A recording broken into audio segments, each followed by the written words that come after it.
Hello guys, sa video na to ituturo po namin sa inyo kung paano po maayos ang ating messenger na hindi po nakakapag-send ng message. So dito tayo sa ating messenger. Ayan, so tingnan po natin. Ayan, so lagay tayo ng mga message. Ayan, so hindi po siya makapag-send, sending lang. Ayan, so ang gagawin natin, punta tayo sa settings. Ayan, so settings po natin, tingnan po natin yung apps.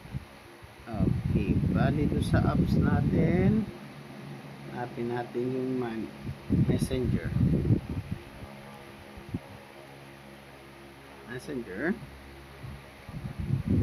Ayan, so tingnan natin yung storage na.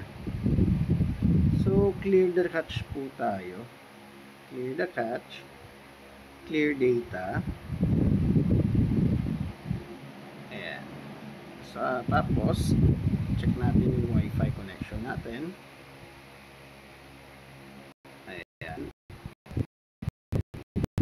off lang. Ayan, connecting tayo.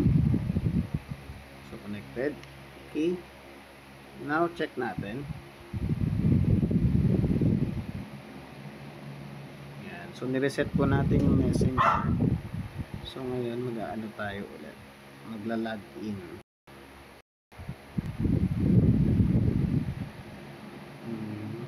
Ayan,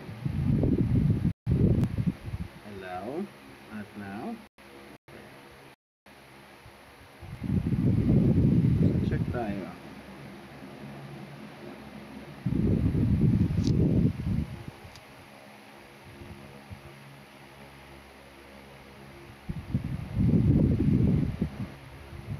So check tayo. Ayan, so sent na. Ayan guys, ito na, it's delivered na. Ayan, delivered. So yun lang guys, thank you so much.